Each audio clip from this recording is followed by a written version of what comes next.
Sasa asema hivi, Mwenyezi Mungu, fikirini kama mnafanya sawa. Hiyo ndio kitu ya kwanza. Fikirini kama you are doing it right. Where you are you right? Bwana Yesu asifiwe sana. What you are doing, are you right? Where you thinking to go, is it right? Sasa asema hivi Mwenyezi Mungu, fikirini kama mnafanya sawa. Namba 2, tuendelee. Ninyi mmepanda mbegu kwa wingi, lakini mmevuna kidogo. Sasa hapo ndio unajua madhabahu ya kwenu inazungumza. Kwa sababu hauwezi kuinvest milioni 1 alafu unakuta reward yako ni shilingi 10,000. Hapo kuna kitu ambacho hakiendelei. Yaani watu hawa wanapanda mbegu, wanapanda kila kitu, lakini mavuno yake ni kidogo. Mnaifunua kanisa kama hii, lakini mavuno yake ni kidogo. Mnaenda crusade, mavuno yake ni kidogo. Biashara ukiweka, mavuno yake ni kidogo. Lakini uliweka kwa kiwango cha juu, you invested highly. Uliweka juu, uliweka maneno yako vizuri, ulipanga vizuri, shamba ulipalilia vizuri, ulilimia vizuri. Anything and everything was working properly, but harvest ikakuwa chini. Why? Kuna madhabahu. Kuna kitu ambayo inafanya uzivune. Maana unavaa kuvuna hata wakati kuna jua. Mtu anaitwa Isaka. Isaka ni mtoto wa Abrahamu. Kwa sababu ya madhabahu ya Abrahamu ili aliinua, wakati aliambiwa arudi Ai, maana alikuwa anataka kuja Afrika, Egypt, kukuja kulima huko kwa sababu kulikuwa na njaa. Bwana Yesu asifiwe sana. Wakati alikuwa ameanza safari ya kwenda Egypt, Mungu akamwambia hapana, rudi. Wapi? Huko ulikuwa unatoroka mahali kunaitwa Ai. Akamwambia rudi huko ulime. Na akamwambia Mungu huko kuna kiangazi. Ukisoma Biblia inakusombia namna gani? Kulikuwa na kiangazi miaka 3. Na kabla ya hiyo miaka 3 ni mvua moja ilinyesha, miaka ingine 3 huko nyuma kulikuwa na kiangazi.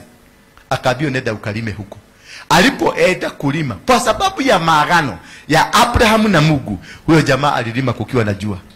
Vizima vilikuja na akavuna. The Bible says alitajirika kuliko serikali. And the man became wealthy. Alitengeneza mali kubwa. Why? Because there was favor moving with him. There was a condition ambayo ilikuwa inarahisisha maisha yake. There was a condition yenye bali kwa inafanikisha kila kitu anafanya. Yani akiweka hata kama kuna jua, there was favor. There is a condition that makes things work for you. There is a situation that they will come, automatically come, inakusaidia, inakufacilitate, you move to the next level. Ukitoka hapa ukienda, unakuta ni kama dunia ilikuwa imekungojea. Because you have shifted from a condition where you are not going to be successful. Unakuta things are forcing themselves to you. Unapata favor ambayo haieleweki. Unakuwa ni mtu kama anaitwa nani? Joseph. Joseph wakati alifukuzwa, aliuzwa na ndugu zake, yeye tu alienda. Watu kama hao wanakuanga na favor ambayo si ya kawaida. There are people that you will want to be associated with. There are people that you will want wakuwe tu karibu na wewe. Maana kukua tu karibu na wewe, vitu vinafanyika tu, vinatendeka bila wewe kujua. Vinajiforce. Unaona jamaa anaenda baka anakuwa prime minister in a foreign country, just like that. Anakuwa prison, ako na favor. Anaenda kwa Potiphar, ako na favor. Hata wakati wanataka kumunyoga, bado wanapata favor ya kuuzwa. There are people that are in your life, wanakuchaka tu kwa maisha yako. Na hao watu ni wa muhimu na ni dangerous sana kuelewa. Na wakati mwingi mtu kama huyo akikuja, mshike vizuri na utembee naye vizuri. Na Yesu anasema kuna watu, na hao watu wamesababishwa kwa sababu ya madhabahu. Madhabahu ile iko chini yake, ama ana operate in what kind of an altar. Those when they are operating in such a kind of an altar, ndio inasemanga wewe utakuja kukua nini na utaenda kukua nini. Unaweza shikana na mwanamke, uwe very prosperous, uko na Range Rover, uko na manyumba, lakini mkishikana na yeye maisha yako inaweza kwenda hivi. Unaweza kushikana na mwanaume, naye badala uendelee, mwanaume maisha yako inaweza kwenda nini? Maisha yako inaweza, mlipatana ukiwa sawa, lakini maisha inabadilika. Why? Kuna favor. Na hiyo favor inatokana na madhabahu. Wewe huyu mtu kwao ni madhabahu gani inatawala? Bwana Yesu asifiwe sana. Ndio unaona ninyi mmepanda mbegu kwa wingi. Yaani mbegu zilipandwa 800, lakini zile zilitokelezea ni mbegu 200. Kumaanisha there is an obstruction that is hindering you from the shift. Maana wakipanda mbegu walikuwa na matarajio ya kutajirika. Wakipanda mbegu walikuwa na matarajio ya kushift from maskini kwenda huko kwingine. Watauza. Maana huyu jamaa anaitwa Isaac alipanda kukiwa na jua. Alipanda kukiwa na kiangazi, lakini alishift from poverty, from lack to something successful. Bwana Yesu asifiwe sana. So ukiangalia mavuno, unaweka pesa yako inaimezwa, unaweka pesa yako inamezwa, unaweka kitu yako inamezwa, basi kuna kitu inazungumza. Na hiyo kitu lazima uanze sasa kuaddress, maana hiyo ndio inakuzuia kuingia kwenye hiyo level nyingine. Kuna watu tulienda na wao kwa mlima lakini hawakushika kitu. Bwana Yesu asifiwe sana. Unaona msichana kama huyu ni mgeni kabisa, aliniona kwa Bamase lakini alienda huko na akashika. Kuna kitu hako kuambia. Nyinyi yote naona mali nilimwaga asali, nikamwaga masiwa na kile, alienda hapo. Ulichukua nini?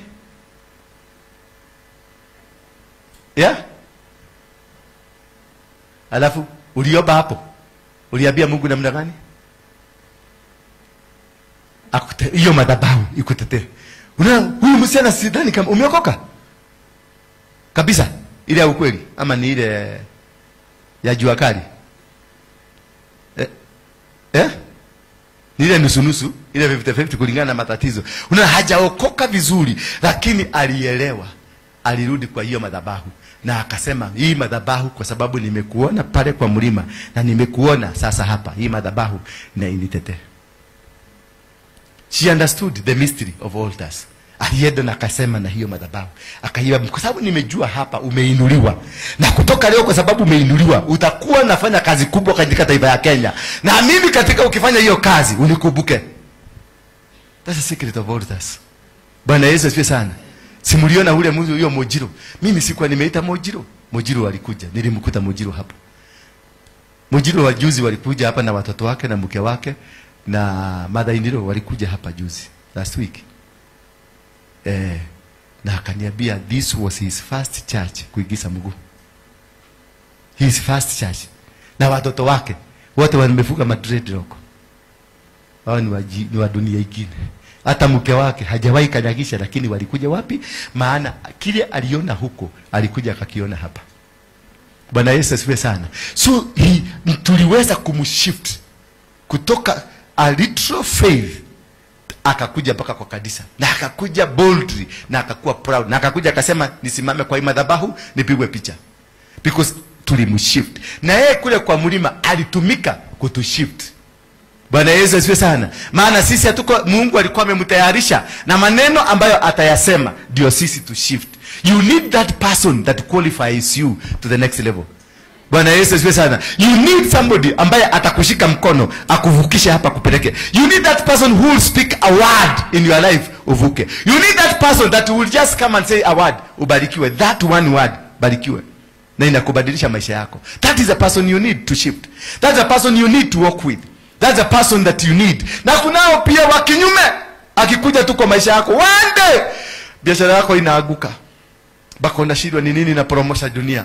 Unaona ni kama dunia yote imeanza kutikisika because of that one person mwenye alikuja kwa maisha yako. That one person, because amebeba madhabahu ambayo si mzuri. Kuna watu mnaweza kushikana kama praise and worship venye mnakuwa mzuri, tulete mtu muibaji. Muibaji. Sema muibaji. Mtu anaibaga mpaka unasikia huko kukitetemeka. Mpaka kanisa mzima inasema, wow, what a wonderful voice. Lakini ipatie praise and worship 2 weeks. Utakuta hawa kuna mtu wote wamehama.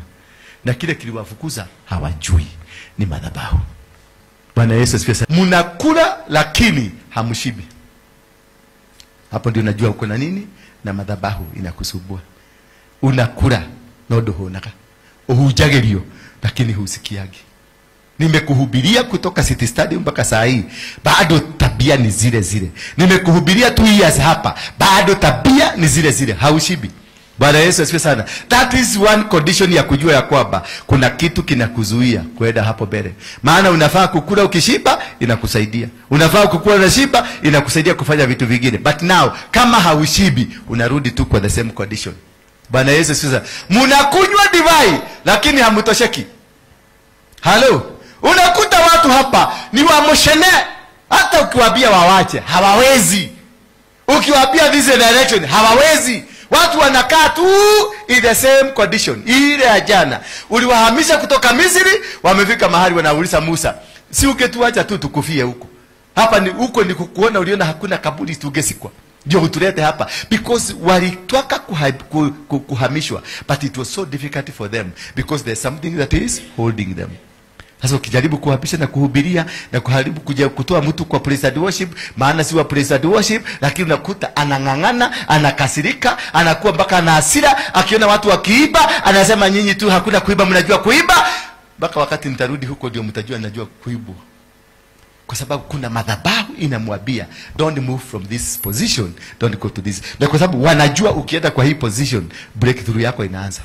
Wanajua ukitoka hapa uende hapa maisha yako itabadilika. So kuna kitu kitakuwa kinakurestrict kutoka kwa keka nyumba ulikuwa nakaa zamani. Unasema mimi nilishift, lakini ile nyumba nilikuwa nakaa mahali fulani Ndura, hiyo nyumba ilikuwa mzuri sana. It was spacious, it was good. Na kule umepelekwa kwa masongo, yani umetoka level ya Ndura, umepelekwa level ya nini kama sasa tuseme mali upper class juu kidogo. Umehamishwa, nyumba si mzuri lakini umehamishwa from the class. Bwana Yesu asifiwe sana.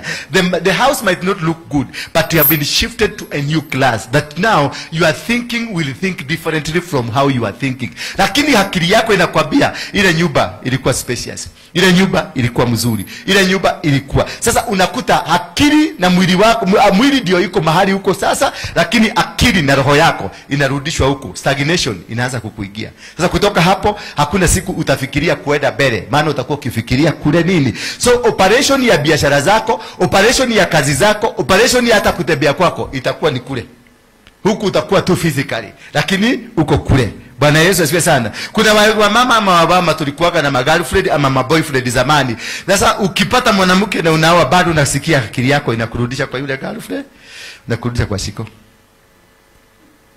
Bwana Yesu asifiwe sana.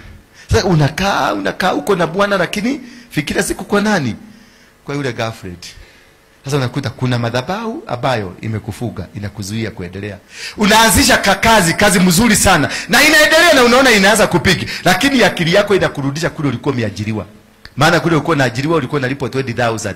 Hii umeanza kupata, ukipata pesa mingi pade ni shilingi 500, faida 300, 400. Lakini ukiunganisha hiyo pesa yote unakuta inakuja 25, 26 ama 30. Lakini bado kwa sababu unazoea kupatio ikiwa pamoja. Hiyo ni madhabahu imekuzika. Umezoea kupatiwa nini? Ikiwa pamoja. Sasa unaona afadhali ile ya kuandikwa kuliko hii ya kujiandika. Lakini kumbe ni Mungu alitaka kukuanzishia platform. Nika hoteli kadogo, nika kioski. Lakini Mungu ana plani kukufungulia hoteli kubwa. Mungu ana plani kukupatia, kwa sababu lazima Mungu akupeleke kwa class, one class after the other one. Akupeleke level moja mpaka level hiyo nyingine. Because God is a God that shifts. Akikushift kutoka hapa lazima akupeleke klasi yake. Akikushift kutoka hapa anakupeleka klasi yake. Sharedi zamani alikuwa nakata mboga. Alikuwa mama mboga, walikuwa watu wa Ruto. Alikuwa mama mboga. Lakini eventually aligrow mpaka akapata supermarket. Bwana Yesu asifiwe sana. Na bado Mungu anaendelea kumgrowisha mpaka apate supermarket 1, 2, 3, 4, 5, 6, 7, 8, 9, 10. Akue kama nini? Quickmart. Bwana Yesu asifiwe. Lakini pia yeye kuna kitu kinamzuia. Wakati anaenda kuna kitu kinamvurutaga. Bwana Yesu asifiwe sana. Wewe umeanzisha kabiashara kakuuza madisi. Wewe kuna kitu ukienda, kuna kitu kinakuvurutaga. Kuna kitu kinakurudishaga mahali ulikuwa. Ndio unasikia wanakunywa madivei lakini hawatosheki. Mnavaa nguo lakini bado mnasikia baridi. Yani there is something that is not allowing you to move. Bwana Yesu, wewe umevaa nguo, umevaa jacket lakini nasema hai, ni ndio yatagi umanyobeno. Sasa hiyo bako na hakisha kajiko unakaa hivi, unakuta mtu amekaa namna gani? Hivi, kwa sababu anasikia baridi. Na watu wengine ni kutoa wanatoa nguo. Halo. Watu wengine nini wanafanya? Ne nguo mararuta, dole akugeire no rugari. But yeye bado anaitisha jacket nyingine. Yaani anavaa nguo mzuri na heavy lakini bado anasikia baridi. Kuna kitu. There is something that is happening with your life. There is something that is happening with your body. There is something that is happening with your future, your business, your ministry. Unakuta mtu umempatia ministry kama hii, lakini unakuta bado ako na baridi. Umewaambia watu hawa wakae hapa wa worship, unawapatia hapa platform. Unawaambia tokeni pale nje mwende mkahubiri, mwende mkatangaze. Vyombo ndio hizo ziko hapo, mashini ndio hizi ziko hapo. Nendeni mkahubiri. Wanaenda wanapiga moja. Na ni wewe ndio utawapushi mpaka waende wapige. Unawapushi mpaka unawasimamia mpaka wanaenda kusimama hapo kado na gari ndio wajue wataweza kufanya. Ukitoka hiyo kitu inakufa hatu hapo. Sasa unajua hapo kuna matatizo. Bwana Yesu asifiwe sana. Unajua hawa ni watu wanahitaji kuinuliwa madhabahu. Maana wana madhabahu baya. Hawa usipojihadhari watakumaliza. So kuna watu nafaa kuangalia kwenye huduma uko na wao. Yesu unafanya ndio unaonanga nafanyaga mashifti. Unakuta mtu leo alikuwa hapa, kesho yuko pale hivi hivyo, kwa sababu kuna kitu na test.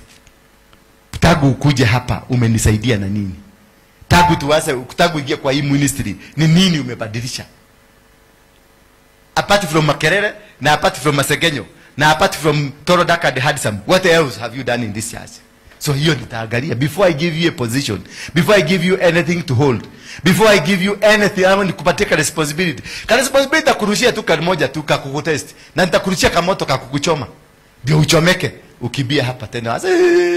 Wananisegenya, wananisema mambo baya. Watu hapa ni watu very evil. Ni evil kwa sababu ya evil. An evil mind will only attract an evil mind. Bwana Yesu asifiwe sana.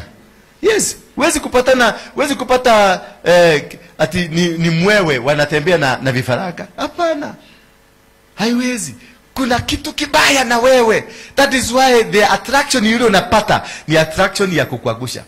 Wherever you are going, whatever you are getting in your way, on your way, ni kitu ambayo si poa. And that is why you will see, I can shift you today, tomorrow nipatiane hapa, tomorrow nipatiane hapa, because I want to really test, make sure the right person amepata position yake. Sasa jiulize, ni madhabahu gani imekuzuia ambayo imefanya usiingie kwenye shift hiyo nyingine? Jiangalie, do you belong where you are now? Wewe ukijiangalia vizuri, wewe ni wa hapo huko, do you belong there? Hebu jiulize tu maswali. Haguole ni hoagereiro gokorore. Do you belong there? Then kama you don't belong there, it is because kuna madhabahu imekukamata. Bwana Yesu asifiwe sana. Kuna kitu kinakuzuia. Na hiyo kitu kinakuzuia ndio imekuzuia kutoka shift hii kwenda shift nyingine. Maana we are living in a world that we shift from one level to another level. We are living in a world that makes you, yani inakumeka unakuwa discomfortable, yani uncomfortable kabisa mahali huko, because you don't belong here, you belong pale. Lakini ukajipata uko na kaduka kamoja na uko comfortable na uko kaduka kamoja, uko na shida. Unahitaji Mungu mkubwa. Bwana Yesu asifiwe sana. Sasa nasema mnakunywa divai lakini hamtosheki. Mnavaa nguo lakini bado mnasikia baridi. Mnafanya kazi, mishahara wake huwa kama umetubukizwa katika mfuko uliotoboka. Tuko na watu hapa wanafanya kazi, they have money, wanalipwa vizuri, but nothing to show. Kuna mtu amefanya kazi 10 years, nothing to show. Kuna mtu amefanya kwenye banki, nothing to show. Kuna mtu amefanya hako America, nothing to show. Kuna mtu hako UK, nothing to show. Kuna mtu yani nothing to show, nothing. Hebu jiulize, tangu nianze kufanya kazi, mimi nimeajiriwa, tangu nianze kufanya kazi, what have I achieved? Tangu nianze kufanya biashara, Joel, what have you achieved? Nikio gerado, hii ndio jaso yako. Bwana Yesu asifiwe sana. Apart from crying and crying to God, and God is not hearing you, because you cry, oh my God, lakini nothing to show. Unabaka unajiuliza, where is my God? Kaga yoyo adireko. Huyu Mungu alienda wapi? Jiulize. Kama ukiangalia ile position uko nayo sasa, hiyo position that you are in now, it is not the position you are supposed to be. You have something wrong in your life. Ndio kwa maana umefanya kazi na ni kama mifuko yako. Yaani nitodhoko magira, ni kama unatengenezaga unadhokomera karibu na roe. Ukipaka pesa yako, maji inakuja, inabeba. Ama unadhokomaga nini? Tonyoni. Unafikiria ni vifaraga. Tukikuwa mabawa, tuote tunaenda. Lakini kazi unafanya. Na watu wanakujua wewe ni tajiri. Maana mshahara yako ni 1300. Lakini there is nothing. Hauna hata kaproti. Mwenyezi Mungu wa majeshi asema hivi, fikirini. Ameturudisha. Kama mnafanya sawa. Mwenyezi Mungu wa mbinguni anasema nini? Fikirini kama mnafanya sawa. Kana ni mureka wega. Kana we haria hagereire. Fikiria vizuri ujiulize, am I in the right position? Am I where I'm supposed to? Am I in the right marriage? Hata marriage inaweza kuwa wrong. Ndio kwa maana you are struggling. Bwana Yesu asifiwe sana. Uko kwenye huduma, uko kwenye kanisa ambayo Mungu anataka ukue. Uko kwenye huduma ile unafanya, is it the right huduma ambayo unafaa kufanya? Bwana Yesu asifiwe sana. Where are you? Unafanya fawa. Sasa basi, nendeni milimani mukalete miti, mulijenge upya hilo hekalu, nipate kulifurahia na kutukuzwa. Nendeni mufanya nini? You shift from where you are and rebuild. Bwana Yesu asifiwe sana. Hiyo maisha uko nayo, shift from it and now rebuild. Jenga maisha mpya. Hiyo biashara uko nayo, vunja, rebuild. Kuja na maono mazuri. Badilisha mpaka majina. Maana jina linaweza kuwa ndio linakuzuia. Jina ile unaita kampuni yako inaweza kuwa ndio problem. Jina ile unaita huduma ndio problem. Jina ile unaita ndio problem. Change the names and come anew. Anasema rudi hapo nyuma kidogo baba. Verse 8 quickly. Verse 8. Sasa basi nendeni wapi? Ndio kwa maana tulikuwa tumeenda milimani. Bwana Yesu kutafuta miti, mukalete miti. Tulikuwa tumeenda kutafuta pawa mpya. Maana tumeona tumesukuma huduma na huduma haikuji venye inahitajika. Bwana Yesu asifiwe sana. Tuko na sifa lakini kuna kitu hapa tumekosa. Sasa unaenda kwa milima kukata miti. Ndio mulijenge upya. Tujenge upya our institution. Tujenge upya our family orders. Tujenge upya our family systems. Tujenge upya our mindset. Tubadilishe ile mindset tulikuwa nayo ya kupigana, ya kunyang'uyana, ya kurogana, ya kunini, ya kujihisi wewe ni kama ni wewe na kama si wewe ni wewe. Haleluya. Baba kwenye hiyo biashara kama imekatana, haja kuendelea kukaa kwenye biashara haikui. Kama kuna kadoa huko ndani ya kadoa, kama ni kabafreka kuniko huheria tu niko kahuheria akahuhereki hutoka enda huheria ingine. Fanya kukatalia mahali. Ama ende kwa milima, tengeneza kitu kingine mpya. Tengeneza. Amesema sasa basi nendeni milimani, mukalete miti, mulijenge upya hilo hekalu, nipate kufurahia na kutukuzwa. Apate yeye Mungu apate. Sasa hiyo biashara yako labda haifurahishagi Mungu. Hiyo ndoa yako haifurahishagi Mungu. Hiyo huduma yako ambayo uko nayo haifurahishagi Mungu. Wenda ujenge upya, nenda utapate nguvu. Milimani tunaendaga kuchukua nguvu. Milimani tunaendaga kuleta nguvu mpya. Unabadilisha system yako yote. Mukalete miti. Miti ni nini? Mukaende mukatafute upya. Mujitafute upya. Mwende mulete roho mpya. Mwende kwa milimani mujazwe, muinue madhabahu ingine mpya. Ndio mkirudi hapa mnarudi with the power, with the authority to change things and work. Hakuna siku kukaa tu tukikana tunatoleta tena. God has shifted us. We have shifted from the level that we were. Tumeondoka. Mwambie mzako nimeondoka. Wewe kaa tu hapo. Mwambie wewe kaa tu hapo. Na amekubali. Amekubali. Achana na yeye. Sasa mulitazamie mavuno mengi. Mukifanya nini? Mukienda mlimani muniletee miti nipate kufurahisha. Mungu anataka kufurahisha. Maana tulikuwa tunataka kufurahisha Mungu. Sasa angalia vitabaa vimekuja, Mungu ameanza kufurahi. Ni muwahubira jaga. Apeperusha bali. Kwa nini? Kwa sababu hekalu langu ni magofu matupu. Hali kila mmoja wenu anashughulikia nyumba yake. Simeona? Ati nyumba ya Mungu ni magofu. Magofu ni manini? Halo? Magofu ni manini? Negeko. Ni magugu. Ni uchafu. Hapa kwa nyumba ya Mungu ni uchafu mtupu. Lakini kwenu ni kusafi. Bwana Yesu asifiwe sana. Kwenu mnajishughulishia. Nyumba kama hiyo hamwezi kulipa rent. Nyumba kama hii stima inaweza kukatwa. Nyumba kama hii inaweza kosa maji. Nyumba kama hii inaweza kosa mashini ya kuosha. Mashini ya 65,000 hatuna ya kuosha nyumba. Sasa hiyo unakuta mtu anaenda beach kuogelea. Hiyo inasema nitapeperusha kautajiri yako kako. Nitapeperusha niondoe. Msimame na kasi ya Mungu. Maana wakati ulienda kwa mlima, Mungu alikupatia ufunuo, akakwambia ni mimi nimekuita. So kuwa mtoto, kuwa mwana, become a son, so that you can do the work of God for the protection. Naye Mungu alinde vitu zako. Naye Mungu alinde njia zako. Naye Mungu akue mkamilifu katika maisha yako. Ndio maana mbingu zimeacha kunyesha mvua, nayo ardhi haitoshi mavuno. Ardhi yako haitoshi. Mbingu yako imefungwa, haitoi chochote. Mvua haikuji. Ndio maana tulienda kwa mlima.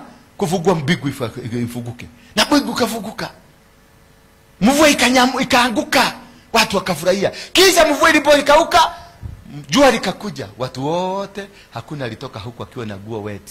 Wote Mungu alimwambia, ni mimi nimefanya hii job, kusema nimewaeka tick. Bwana Yesu asifiwe sana. Because he has shifted you from a mediocre mentality, from a mentality that is evil, from a mentality that unakuja tu kapa kusikiliza neno alafu utoke huko, kutoka ile mentality ya kavepte, mentality ya kamia. Sasa unasema mimi nitasimama kwa kazi ya Mungu na kitu kama hiki, mimi nitasimama na kazi ya Mungu, utasimamia hivi, mimi nitalipa rent ya kanisa. Hata kama utakuwa ukitoa 5,000, unatoa 5,000 ukijua nitalipa rent ya kanisa, na kuambia hakuna siku Mungu atakosa kukupatia. Nimeleta ukame nchini, ukathiri vilima, ukaadhiri vilima na mashamba na nafaka. Uliadhiri, maana amelete ukame. It is now dry. Mifuko yenu imekauka. Ukiambia watu hapa wakupatiwe, naonaka nasemaka ninunulieni chai, unaona ile pesa inakuja hapa mingi, ni 1,000.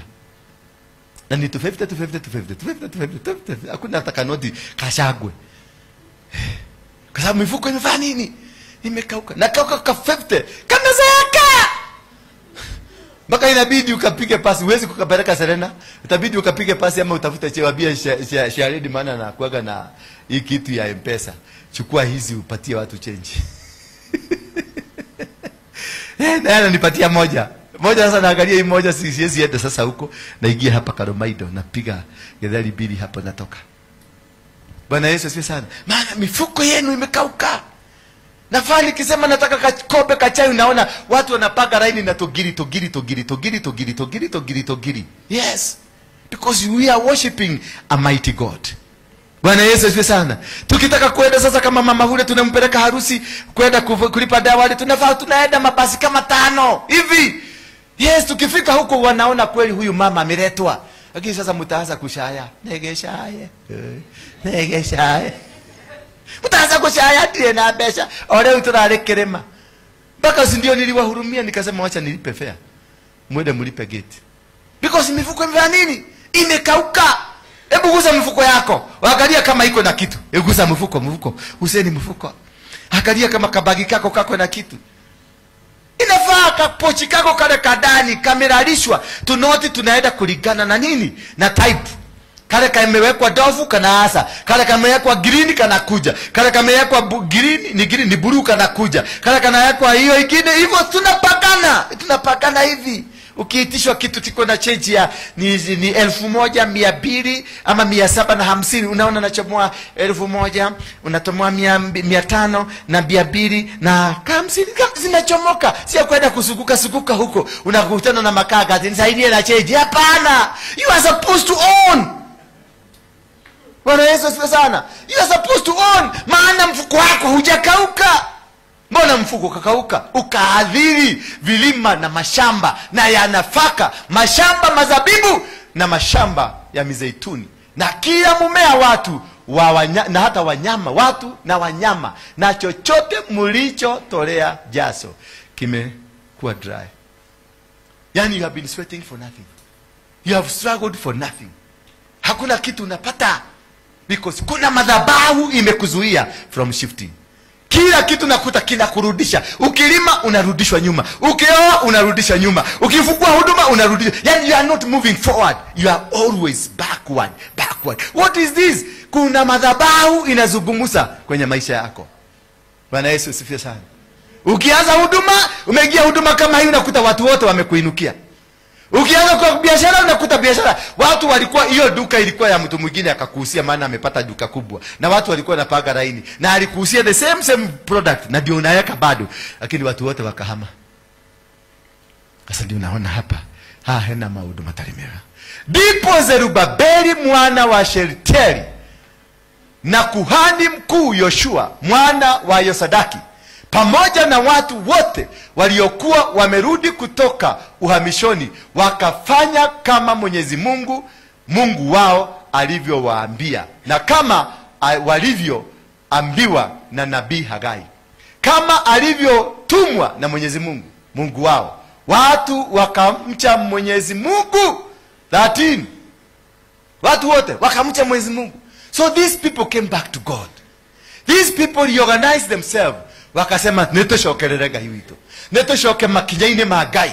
Netoshoke metugoine ya gai. Tukae jinsi Mungu anataka. Tumuinulie madhabahu. Venye tulienda kwa mlima tukainua madhabahu ya kubadilisha ikatushift. Kisha Hagai mjumbe wa Mwenyezi Mungu akawapa watu ujumbe ufuatao kutoka kwa Mwenyezi Mungu. Mungu Mwenyezi Mungu asema hivi, mimi nipo pamoja na mimi nanyi. Bwana Yesu asifiwe sana. Baada ya kushift, sasa hiyo ani alikuwa amelala tukishift. Bwana Yesu asifiwe sana. Naye Mungu akatoa akasema, mimi Mwenyezi Mungu wenu niko pamoja na nyinyi. Kwa nini? Because you have decided to come back. Because you have decided to reorganize yourself back to God. Because you have decided, umekubali kurudi kwenye misingi Mungu anataka ukae. Kurudi kwenye tabia za Mungu, kurudi kwenye mienendo Mungu amesema tukae ndani yake. Bwana Yesu asifiwe sana. 14. Ndio kwa maana Mungu atarudi. Na ndio kwa maana Mungu atarudi kwa biashara yako, kwa sababu you have agreed. Basi Mwenyezi Mungu akawapa moyo Zerubabeli mkuu, Zerubabeli mkuu wa Yuda, kuhani mkuu Yoshua na watu wote waliokuwa wamerudi kutoka uhamishoni walishughulikia hekalu. Bwana Yesu asifiwe sana. Watu wangapi wako tayari tukajengee Mungu hekalu? Si hekalu ya mabao, si hekalu ya manyumba, lakini hekalu ya moyo. Moyo wako ubadilike, urudi kwa Mungu. Moyo wako ukae jinsi Mungu anataka. And the things will change. God will change your life. God will make you powerful. Ndiye anasema mimi nimerudi, tuko pamoja na nyinyi. I am together with you. Watu wote waliokuwa wamerudi kutoka uhamishoni, wale watu wote, those people outside there, they came back and they reunited. Walishughulikia hekalu. Walianza kazi hiyo ya kujenga upya hekalu la Mwenyezi Mungu. Wangapi wako tayari tujenge hekalu ya Mwenyezi Mungu? Tujenge kanisa lililo na uhamisho, ufasaha, kanisa lililo na kweli kutoka kwa moyo wetu. Wangapi wako tayari? Sasa unaona kuna wengine hawataki kuinua mkono, maana angalia kama hawa, they are not ready to change their hearts. They are not ready to be called the disciples of God. Bwana Yesu asifiwe sana. They are not ready. Sasa unaangalia, si umeona sasa hiyo? Sasa hii ni mambo itaniweka wasiwasi kwa kichwa. Hawa ndio ninategemea kwa uipaji, lakini wamekataa kuinua mkono juu. Mtu mmoja tu ndiye ameinua. Sasa hiyo ni question mark. Ni red flags. Bwana Yesu asifiwe sana. Hallelujah. Mungu sasa walianza kazi hiyo ya kulijenga upya hekalu la Mwenyezi Mungu. Kwa hivyo kuna lazima Mungu wa majeshi ya Mungu. Kwa hivyo kuna lazima kuna kitu utafanya katika maisha yako ndio hiyo huduma yako isimame. Kuna kitu lazima utafanya ndio hiyo ndoa yako isimame. Kuna kitu lazima utafanya ndio biashara yako isimame. Kuna kitu lazima utafanya ndio mambo yako yafanya. Mnamo siku ya 24 ya mwezi wa 6. Mwezi wa ngapi? Wa 6. Mwaka wa pili wa utawala wa mfalme Dario. 16 please quickly. Inaisha hapo. Kwa hivyo walifanya hiyo mnamo siku ya 20 ya mwezi wa ngapi? Wa 6. Na mambo ikabadilika. Na Mungu akasema niko pamoja na nyinyi. Bwana Yesu asifiwe sana. Sasa tulienda mlimani. Tumekata miti tumekuja nayo. Tumjengee Mungu hekalu. Tumjengee Mungu nyumba yake. Tumjengee Mungu maisha yetu. Tupatiane maisha yetu. Kanisa hili tulipatiane kwa mikono ya Mungu, litawaliwe na Mungu. Na kila kitu, tuache masegenyo, tuache kupigana, tuache kuuana, tuache kutegana. Madhabahu ambayo imetufuata ikabomoke. Na kazi zetu zile zote tunafanya, Mungu atazibariki. Tusimame kwa miguu yetu.